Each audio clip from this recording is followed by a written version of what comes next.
Hello there, it's Critical here, and it's time for episode 2 of Ironheart. Yeah, I carried on with it, and I'm done. I think I'm done.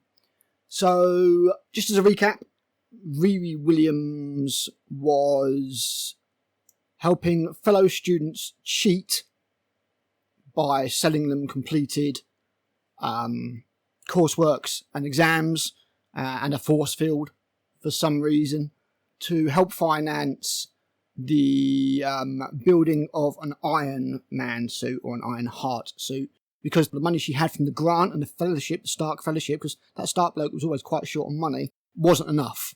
This is the actual script, by the way. This is the plot of the show. When she gets ejected from the university for plagiarism and breaking the rules, she goes ahead and steals the Ironheart suit. Now, I did have a commenter on the last video who made some good points, but also said that because she used her home money to build the suit, MIT couldn't stop her from taking it, and it was her suit. I hate to tell you this, it's actually got property of MIT written on it with a barcode. So, she is a thief.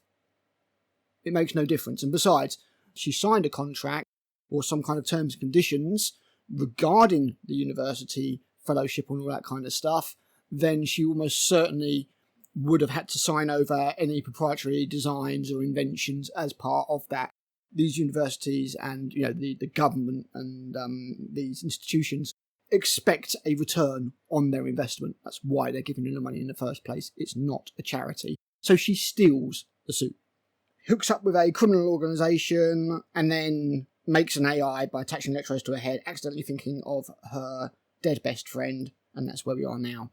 So, we start off the episode, and she is basically talking to this AI, that, she's like, oh my God, I can't believe this is my dead best friend, acts exactly like a real human, slightly more intelligent, but putting it across in a really dumb way, like a really, hello fellow kids kind of way. It doesn't sound like an AI at all. It just sounds like someone who's learned something on Wikipedia and is now repeating it.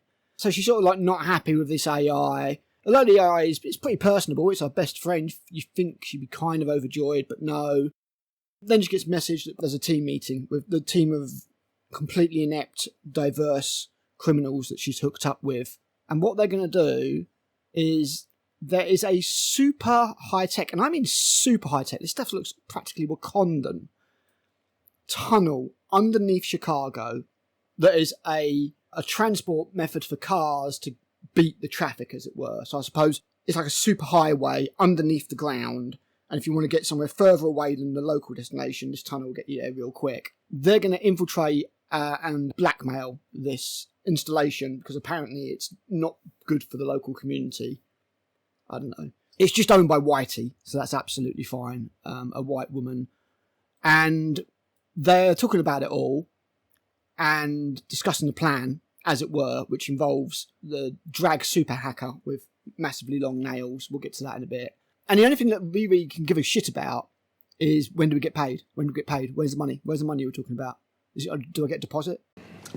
Because that's what heroes do. We then get a ridiculous bit of montage where it explains where he met all of these eclectic people, and I'm not even going to go over that. It's just retarded. There's more millennial speak between them all while they discuss the plan, and basically what it is going to be, Riri's more or less just a delivery system. She's going to have a USB key, and she needs to get that and put it into a certain place so they can infiltrate the network and do whatever crime they need to do. Because that's what heroes do. So Riri goes back home. She needs the Ironheart suit to get this done, but the Ironheart suit's not working properly. It's a bit busted. The AI comes back out. There's more inane talk between them. She's like, I'm going on the mission, but you're glitchy. You're weird. You're not working. So she locks her into the laptop, goes off, and she's like, right, I can't really carry this suit, and it's not working, so I can't really fly anywhere. So she approaches the boy from last time round, pays him $40 for his trolley, and puts it all on a trolley and carries that around. She's then on a train with a load of drunken football fans, and she nicks a flag and puts it over the Ironheart suit, because, that's definitely going to... the legs are sticking out. It's so stupid. So she's pulling this through suburbia, looking for this sort of this contact, this hacker who can give her the material she needs to finish repairing the suit. And out steps, like a car pulls up and out steps this absolute drink of water played by Ironheart. Oh, the guy who plays Solo, I can't remember his fucking name. And here he just plays a complete pussy. Gets walked all over by a Karen whose dog's been pooping on his lawn. Like a hilarious, stereotypical put down. Like he's a beta male. He's an incel. Also happens to be the only prominent white man on the show. Coincidence? Yeah. Weird. So he drops all of his groceries in another slapstick moment, and then Riri starts talking to him, and he's like, "Oh, what's in the trolley?" The leg's sticking out of it. You can see what's in the trolley. And she's like, "Oh, it's cookies." And he's like, "Oh, well, I'll buy those cookies. Like, normally I don't do that with people without a license, but, I like to support the underprivileged." Okay. And then she's like, "Oh, no, it's really an Iron Man suit, and I need your help in repairing it." So they go into his house, and like, I'm not even kidding. He's literally got live, laugh, love all over the place. Like, he's got multiple signs, live, laugh, love, like a picture frame, live, laugh, love, like framed words. It is pathetic stereotypicalism. I can practically see the middle-aged liberal white woman like, "Oh, it's so funny, look, live, laugh, love." So him and Riri are talking, and he's like, "Right, we need to go to my secret base or whatever." Why he doesn't just have a secret base in the basement or something, I don't know. So they go off in his car with the Ironheart suit strapped to the roof, and off they toddle, and the AI starts like texting Riri because that's funny and bothering her. And Adrian Aronect? Orenreicht? Whatever. Starts crying. He's crying in the car. And it's like, oh my God. Could you make this coincidentally the only prominent white dude any more of a pussy? Oh, I don't know. So he's crying and they're talking. And then they start singing Alanis Morissette. I'm not kidding. And then she's like, "Oh, you got to stand up for yourself. You were born with a privilege that I never had." And I was like, "Oh," and you can tell this has been cut down. You can tell this was so much worse. And this is the only reason for the scene existing in the film. So they're bombing along. They're singing Alanis Morissette, and then we go back to Natalie AI, who is going to bust out of the laptop and then project herself onto a painting that Riri's mum is doing, and then Riri's mum falls in love with her. She's like, "Oh, you're just like the real Natalie. My Riri's so amazing." And they're talking, and it's another completely pointless scene. Anyway, carrying on, they're banging out Alanis Morissette, and they get to the secret bunker. This is just all such a waste of time. Get to the bunker.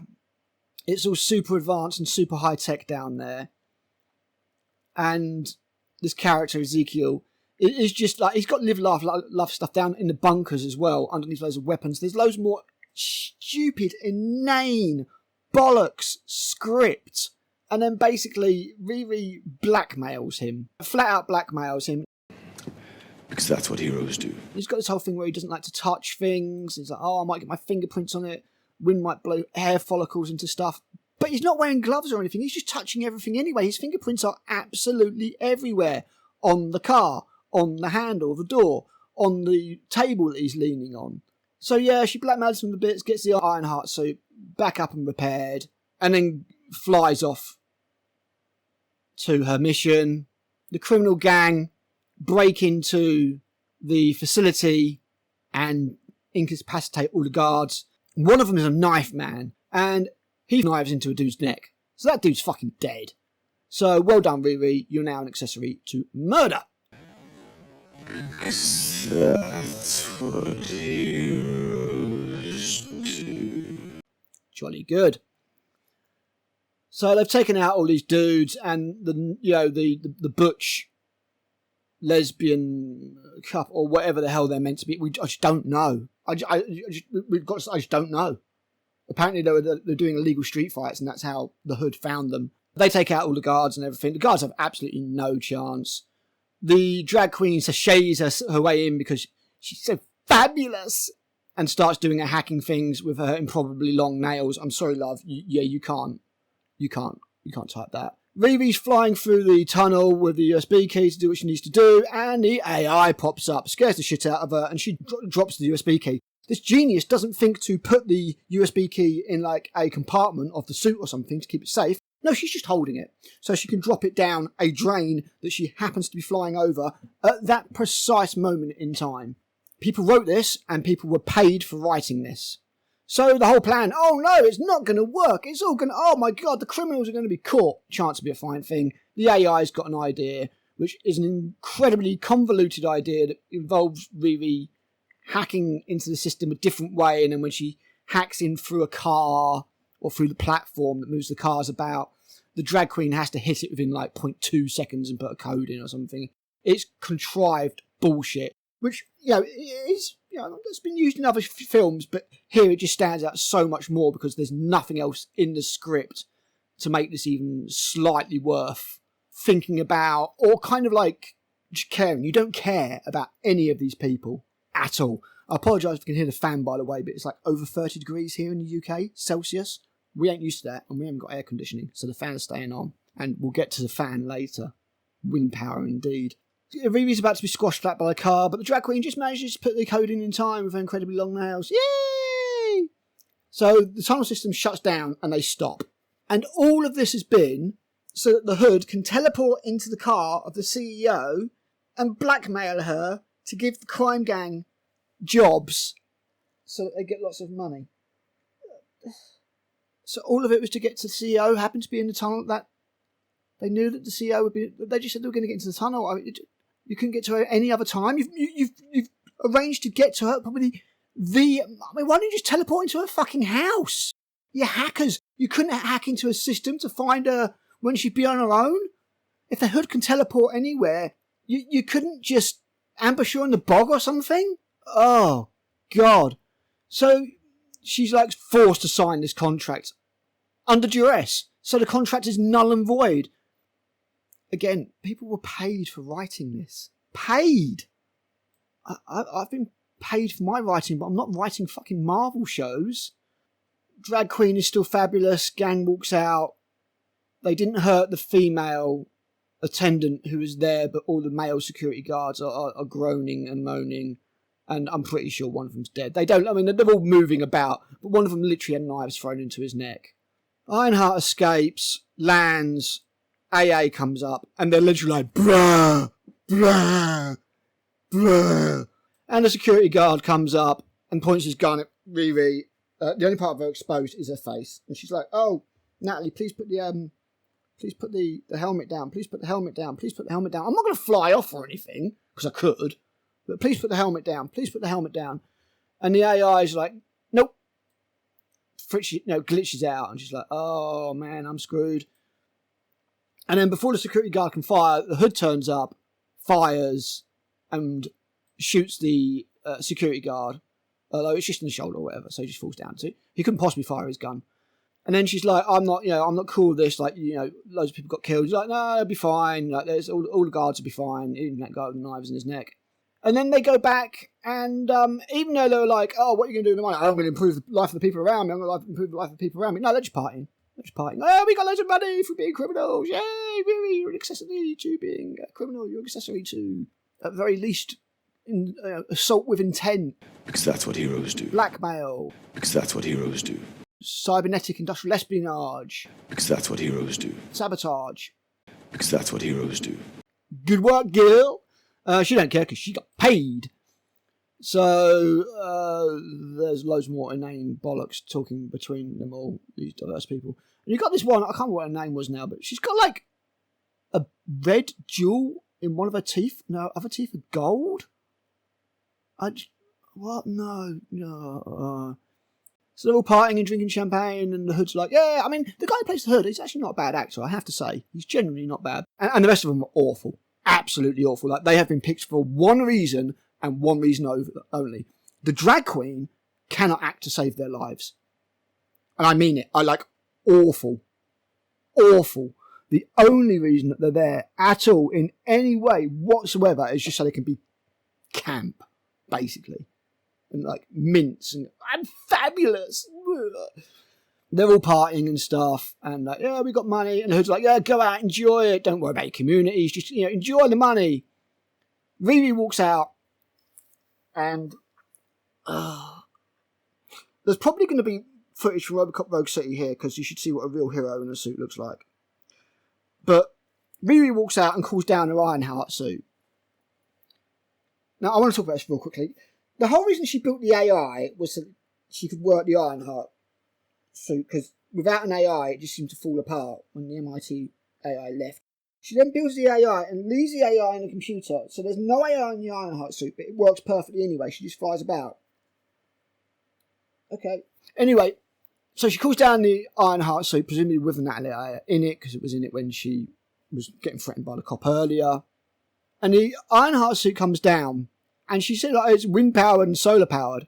Comes down with giant fans sticking out the top of it and solar panels in the dead of night.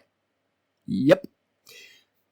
Also, I know Chicago is called the Windy City, and maybe somebody who lives there can tell me, but seriously? Wind powered? With two little turbines? Powering a suit that normally needs an arc reactor? The most efficient and powerful energy source like on the planet, apart from maybe the Tesseract Cube. Tony Stark was able to build this in a cave with a box of scraps. People got paid for writing this. Fuck off. So she gets the Ironheart suit back and has another chat with Natalie. And Natalie's like recounting things from when she died. Even though the AI is based upon what Riri remembers about Natalie. How? I'll say it one more time. How? How does it have memories of what Natalie was thinking when Natalie was killed based upon the memories of Riri? Maybe she went to the memory store.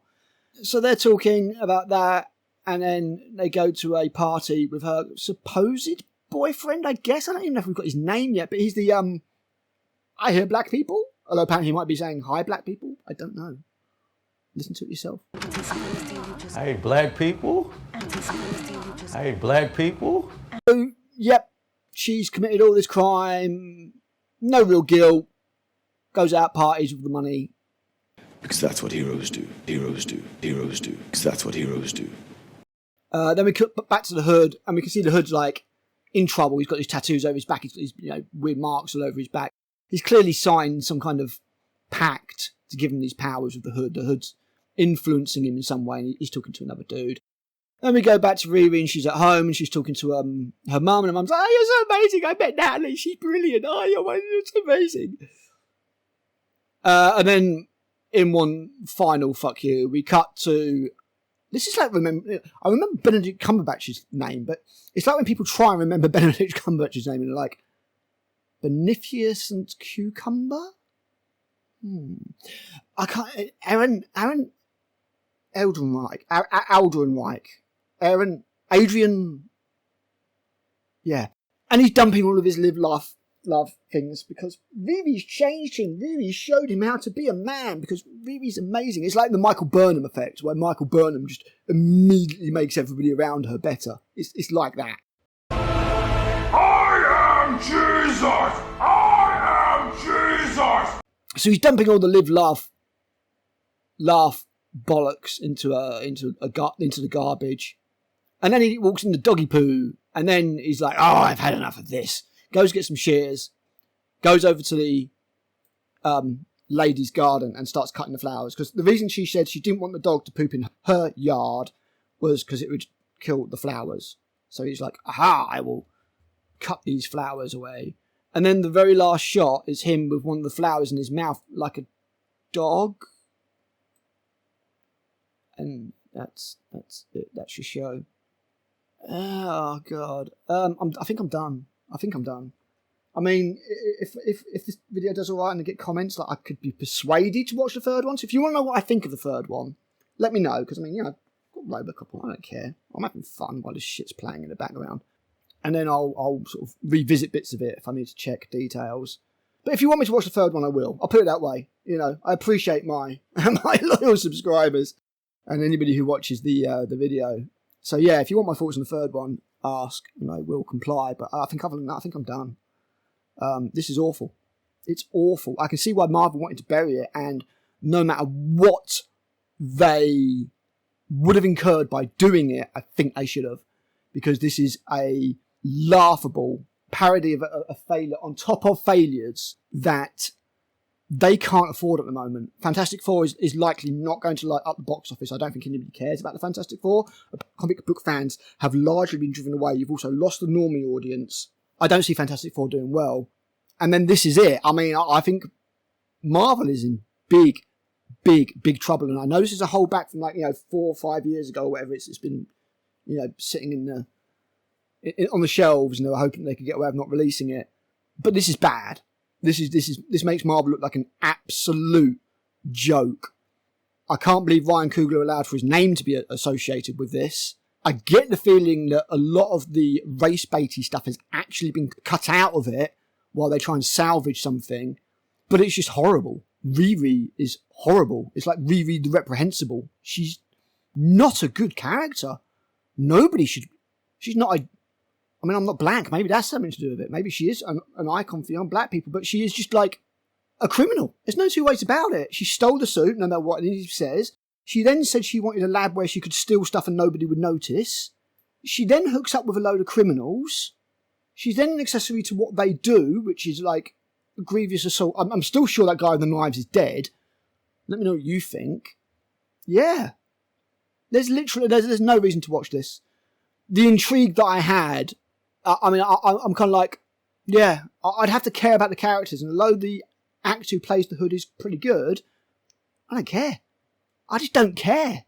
So, yeah, I'm out. Unless you guys want me to watch third. If you do, sound off below. Let me know. In the meantime, I have been Critical, and I will be back soon. That's what heroes do.